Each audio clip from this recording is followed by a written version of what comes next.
கடவுளின் சொர்க்க பூமியான கேரளாவில் உடுமலைப்பேட்டை டு மூணார், மறையூர், காந்தலூர் இடைப்பட்ட இடத்துல ரிட்டையர்மெண்ட் விழா மற்றும் பண்ணை வீடுகள் அமைக்க சிறந்த இடம் தேர்வு செய்யப்பட்டுள்ளது. விருப்பம் உள்ளவர்கள் முன்பதிவு செய்து கொண்டால் முன்னுரிமை அளிக்கப்படும். தொடர்பு கொள்ள வேண்டிய எண்கள். இந்த சேனலுக்கு உங்களது பங்களிப்பை செலுத்த விரும்பினால் சப்போர்ட் பண்ணுங்க. உங்களது சிறு உதவி எங்களுக்கு மிகப்பெரிய ஆதரவா இருக்கும். நன்றி. வணக்கம் சார். வணக்கம். காங்கிரஸில் இருக்கக்கூடிய நிறைய தலைவர்கள் விஜய் கூட்டணியை தான் விரும்பினாங்க. ஆனால் காங்கிரஸ் திடீர்னு மறுபடியும் திமுக கூட கூட்டணி வச்சதுனால காங்கிரஸில் இருக்கக்கூடிய நிறைய தலைவர்கள் அதிருப்தியில் இருக்காங்க அப்படின்னு சொல்கிறாங்க. ஒரு அரசியல் விமர்சகர் அவங்க பார்வை. சார், விஜய் அவர்கள் இந்த கடைசியில் அந்த வெள்ளிக்கிழமை வந்த நியூஸ், வெளியில் பரவன நியூஸ் தான் அவர் மேலே உள்ள ஒரு வெறுப்பை ஏறக்குறைய அனைவருக்கும் உருவாக்கி விட்டது. இது அந்த வெள்ளிக்கிழமை தான் திமுக டைவர்ஸ் சொல்கிறீங்க. ஆமாம், வெள்ளிக்கிழமை தான் திமுகவும் கிட்டத்தட்ட காங்கிரஸும் கூட்டணி பேச்சுவார்த்தைக்கு போவதாக இருந்தது. கிரீஷ் ஜோடங்கர் வந்தார். அவர் வந்தார். அன்றைக்கி காலையில் நியூஸ் அவர் போய் பார்க்கும்பொழுது இல்லை 25 தான் கொடுக்க முடியும்னு வெளில அனுப்பிட்டாங்க அவரை. இதுதான் நடந்தது. அது ஏன்னா விஜய் மேலே ஏறக்குறைய ராகுல் காந்தி அவர்களுக்கே ஒரு நன்மதிப்பு, ஒரு மரியாதைலாம் உண்டு. இப்போ அவர் பண்ணி வச்சுருக்க வேலையை பார்த்தா கிட்டத்தட்ட பனையூர் பக்கமே ஒன்றும் போயிடாதீங்க, அந்த சைடு போனாலே அடிவிடும் அப்படின்ற அளவுக்கு அவரே ஆக்கி வச்சிட்டார். கிட்டத்தட்ட அவருடைய தொண்டர்களே அவர் மேலே மிகப்பெரிய வருத்தத்தில் இருக்காங்க. அவனும் எல்லோரும் மனசு உடஞ்சி போய் கிட்டத்தட்ட திட்டி ஏசி பேசி நிறைய வீடியோக்கள் அவர் மேலேயும் அவர் மனைவி மேலேயும் வந்துக்கிட்டே இருந்தது.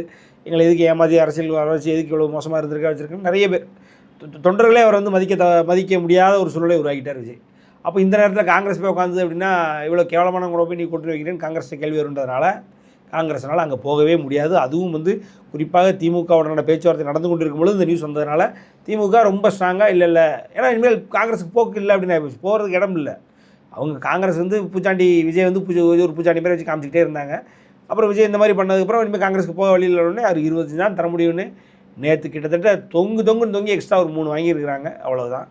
ஸோ இது என்ன சொல்கிறது, விஜய் அவர்களுடைய செயல்பாடு ஒரு ஒழுங்கீனம், அதுதான் காரணமே ஒழிய மற்றபடி காங்கிரஸ் எந்த தவறும் பண்ணல. காங்கிரஸ் இன்றைக்கி தான் பல வருடங்களாக அடிமையாக இருந்து ஏறக்குறைய திமுக தான் நமக்கு ஒரே ஒரு ஆப்ஷன், வேறு ஆப்ஷனே நமக்கு கிடையாது அப்படி இப்படின்லாம் காங்கிரஸ் நினச்சி அதுக்கப்புறம் காங்கிரஸுக்கு ஒரு சின்ன ஒரு ஒளிவட்டம் தெரியுது. காங்கிரஸ்கிட்ட யாராவது காங்கிரஸ்லேயும் மான ரோஷம் உள்ளவங்களாம் இருக்காங்களா அப்படின்னா ஆமாம் இருக்காங்க அப்படின்னு சொல்லி மாணிக்கம் தாகூர் போன்றவர்கள், இன்னும் பிரவீன் சக்கரவர்த்தி போன்றவர்கள், கிரீஷ் ஜோடங்கர் போன்றவர்கள், கார்த்தி சிதம்பரம் போன்றவர்கள்லாம் வெளியில் திமுக கூட இருக்கிற அதிருப்தியை காமிச்சு திமுக கூட்டணி வேண்டாம் அப்படின்றதெல்லாம் சொல்லி ஓப்பனாக சொல்லி கூட வேறு வழி இல்லாமல் அங்கே தான் போகணும் அப்படின்ற ஒரு நிலைமை அவங்களுக்கு ஏற்பட்டுருச்சு. ஏன்னா இன்றைக்கி அவங்க என்டிஏ கூட்டணிக்குள்ளே போக முடியாது, பாஜக இருக்குது. வேறு ஏதாவது இங்கே ஒரு மிக முக்கியமான கட்சி இருக்கா அப்படின்னா இல்லை. சரி, புது கட்சியாக வந்திருக்கு, இது பார்க்கலாம் அப்படின்னு பார்த்தா அந்த ஆப்ஷனை விஜயை கெடுத்துட்டார். சீமான் அவர் வழக்கம் போல் அவர் பாட்டுக்கு ஒரு கட்டத்தை போட்டு அதுக்குள்ளே வாழ்கிறவர், அவர் அது பாட்டு வாழ்ந்துக்கிட்டு இருக்கார். ஸோ அதனால் இன்றைக்கி கூட்டணி வைக்க முடியாத ஒரு சூழ்நிலை உருவாகியதனால் இன்றைக்கி காங்கிரஸ் வேறு வழி இல்லாமல் இன்றைக்கி டிஎம்கே கூட கமிட் ஆகி உள்ள போயிருக்காங்க. ஆனால் டிஎம்கேவும் காங்கிரஸும் தலைவர்கள் தான் ஒன்று சேர்ந்துட்டாங்க, தொண்டர்கள் அதிருப்தியில் இருக்காங்க. அது திமுகனால காங்கிரஸும், காங்கிரஸ்னால திமுகவும் அதிருப்தியில் இருக்காங்கன்னு சொல்கிறாங்களே, இது உண்மையா? உண்மைதான். அதாவது காங்கிரஸ் தொண்டர்கள் திமுக மேலே அதிருப்தியில் இருக்காங்க, திமுக தலைமை மேலே அதிருப்தியில் இருக்காங்க, காங்கிரஸ் நடக்கக்கூடிய அவலங்களை பார்த்து அதிருப்தியில் இருக்காங்கன்றதை விட திமுக காரங்களுக்கு காங்கிரஸை பிடிக்கல, காங்கிரஸ் தொண்டர்களை பிடிக்கல. என்னென்னா, அதாவது இத்தனை ஆண்டுகள் அடிமைத்தனம் காங்கிரஸுக்கு பழகிருச்சு. எங்கேயாவது ஒரு குரல் இல்லை திமுக கூட நாங்கள் பயணிக்க மாட்டோம் அப்படின்னாலே அந்த குரலை நசுக்குவதற்கு திமுகவினுடைய தொண்டர்கள் வெறியாக தெரிகிறார். இப்போது மாணிக்கம் தாகூர் அவர்கள் வேண்டாம், நாங்கள் தனியாக நிற்க போகிறோம், எங்களுக்கான தனிப்பெரும்பான்மை வேணும், எங்களுக்கான ப்ரெசன்ஸ் வேணும் அப்படின்னு பேசும்பொழுது அவருடைய ட்வீட்டு கீழே போயிட்டு கெட்ட வார்த்தையில் பேசுகிறாங்க. ரொம்ப ஆபாசமாக, ரொம்ப மோசமாக, தரக்குறைவாக பேசுகிறாங்க. அதை கண்டிக்க கூட தவறுகிறது திமுக தலைமை. அப்போ திமுக தலைமை இதை பார்த்து, அதாவது காங்கிரஸ்காரனுக்கு எங்கேருந்து அவ்வளோ திமுரு, எப்படி நம்மளை வேண்டாங்களாம், எப்படி நம்மளோட பெரிய கட்சின்னு பேசலாம் அப்படின்னு பேசுகிறாங்க. எப்படி அவன் நம்மகிட்ட அதிக சீட்டு கேட்க போச்சு? ஒன்றும் இல்லை, இதே பாராளுமன்ற தேர்தல் வரும்பொழுது காங்கிரஸ் வைக்கிறதான ரூல்ஸு. காங்கிரஸ் 15 தொகுதி கேட்டாலும் கொடுக்கணும், 20 தொகுதி கேட்டாலும் கொடுக்கணும்ல, அதுதானே. அதை ஒழுங்காக பண்ணும் பொழுது அப்போ திமுகவுக்கு காங்கிரஸ் தேவைப்படுகிறது. சட்டமன்ற தேர்தல் வந்தால் திமுக காங்கிரஸ் நடத்துவதை நீங்கள் பாருங்கள். அதுவும் அப்போ மாணிக்கம் தாகூர் போன்றவர்களை எவ்வளவு தரக்குறைவாக எவ்வளவு கேவலமாக டீல் பண்ணாங்கன்னு பாருங்கள். அதுதான் திமுகவினுடைய வளர்ப்பு. திமுகவினுடைய தொண்டர்களின் எண்ணம் காங்கிரஸ்காரன் ஒருத்தரும் பேசவே கூடாது, குறிப்பாக திமுக எதிர்த்து பேசக்கூடாது. அதை தான் காங்கிரஸும் வேறு வழி இல்லாமல் ஏற்றுக்குது. ஒரு எடுத்துக்காட்டுக்கு ரீசெண்டாக ஒரு 2.5 வயது பெண் குழந்தைய ஒரு திமுக நிர்வாகி கிட்டத்தட்ட பாலியல் வன்கொடுமை பண்ணி செத்துருச்சு அந்த குழந்தை. ஒரு காங்கிரஸ்காரரை பற்றி பேசுகிறாங்கன்னா நீ கூட்டணிக்குள்ளே இருக்க ரைட் எல்லாம் ஓகே. ஒரு பிஞ்சு குழந்தை செத்துருக்கு, அது காரணம் திமுக நிர்வாகி, அதை கூட பேச வக்கு இல்லாமல் துப்பு இல்லாமல் நீ அப்படி என்ன உனக்கு கூட்டணி தேவை, அப்படி என்ன உனக்கு கிடச்சிட போகுதுன்ற ஒரு கேள்வி வருது இல்லையா? அப்படி கம்ப்ளீட்டாக இன்றைக்கி திமுக என்ன செஞ்சாலும் காங்கிரஸ்காரன் ஏற்றுக்கணும், இல்லைனா திமுககாரன் அடிப்பான், காங்கிரஸோட நிர்வாகிகள் அடிப்பான், காங்கிரஸோட எம்பியே அடிக்கிறான், அப்புறம் என்ன? அது இல்லாமல் இன்னொன்று என்னென்னா பேசிக்கிட்டு இருக்காங்க நான் சொல்கிறது திமுகவினுடைய மிக முக்கிய பொறுப்பாளர்களை சொல்கிறேன், திமுகவினுடைய மிக முக்கிய சமூக ஊடக செயல்பாட்டாளர்களை சொல்கிறேன். அவங்க உட்காந்து பேசிக்கிட்டு இருக்காங்க, ஸ்பேஸ்லாம் ட்விட்டரில் இருக்கும் இல்லைங்களா? இந்த தடவை மாணிக்கம் தாகூர் பேசின பேச்சுக்கு விருதுநகரே இல்லாமல் ஆக்கணும், விருதுநகர் காங்கிரஸுக்கும் விருதுநகருக்கும் சம்மந்தமே இல்லை. எப்படி காங்கிரஸுக்கு ஒரு ஒரு ஒரு ஸ்தாபனம் அப்படின்னா தமிழ்நாட்டில் விருதுநகர் தான், காங்கிரஸினுடைய கோட்டை விருதுநகர் தான். இவனை உட்காந்து பேசிக்கிட்டு இருக்கானுங்க, காங்கிரஸை விருதுநகரில் இல்லாமல் ஆக்கணும், காங்கிரஸுக்கு தொகுதியே எதுவும் கொடுக்கக்கூடாது, விருதுநகரில் காங்கிரஸ் இருந்ததுக்கு ஒரு அத்தாட்சியெல்லாம் அழிக்கணும், அங்கே இருக்க போய் அந்த மாணிக்கம் தாகூர் இவ்வளோ தூரம் பேசிக்கிட்டு இருக்கான், அவனை இல்லாமல் ஆக்கணும்னு பேசிக்கிட்டு இருக்காங்க. இது ஒரு சைடில் போயிட்டு இருக்கட்டும். அன்னைக்கு காங்கிரஸ் கூட திமுக கூட்டணி இல்லைன்னு அரசியல் பிரச்சனை உங்களை போன்ற ஜேர்னலிஸ்ட்டு நாங்கள் இந்த மாதிரி அரசியல் பிரச்சனைலாம் பேசிக்கிட்டு இருக்கோம்.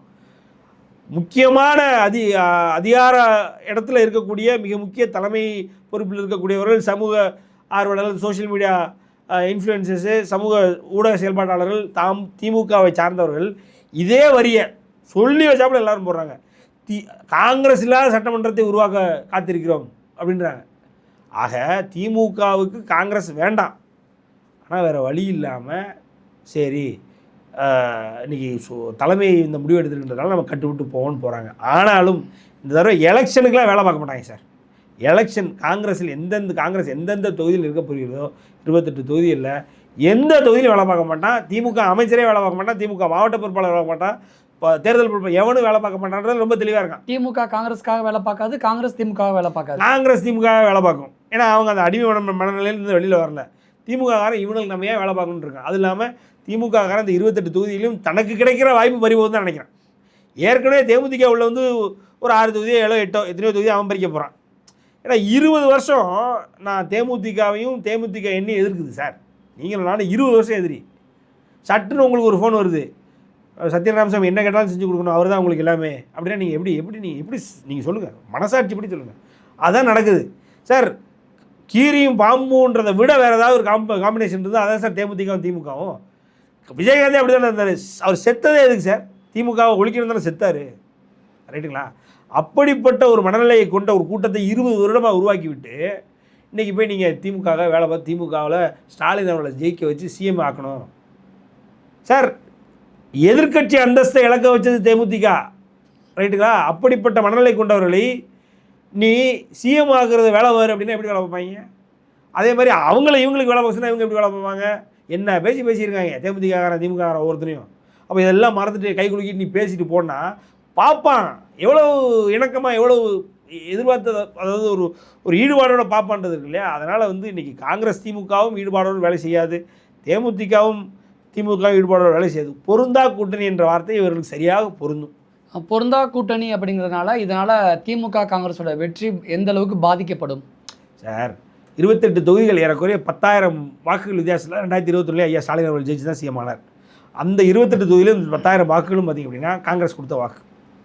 ஸோ காங்கிரஸ் இல்லைனா திமுக ஒன்றும் கிடையாதுன்றது திமுகவுக்கு தெரியும். அதனால ஏதோ ஒரு வகையில் 28 3 எக்ஸ்ட்ரா கொடுத்தனாலும் கொடுத்து உள்ளே போட்டாச்சு. இதில் என்னென்னா இப்போது இந்த தொகுதிகளில் வேலை பார்த்து அதே மாதிரி காங்கிரஸ் நலம் விரும்பிகள் இன்னும் தமிழ்நாட்டில் இருக்காங்க, கொஞ்சம் பேர் ரொம்ப இன்சிக்வெண்ட்டாக இருக்காங்க. அவங்கள ஓட்டு போட வச்சுருவாங்களா காங்கிரஸ்காரங்க திமுகவுக்கு இல்லை காங்கிரஸுக்கு அப்படின்னு தான் இன்றைக்கி பெரிய ஒரு கேள்வி. 2021 ஏறக்குறைய எடப்பாடியார் அவர்கள் வந்து புதியதாக ஆட்சி செய்து 4 ஆண்டுகள் மிக முக்கியமாக கொரோனா காலத்திலேருந்து நம்மளை காப்பாற்றி ஏதோ அவரால் அவருடைய சக்திக்கு மீறி ஆட்சியை செய்தார்.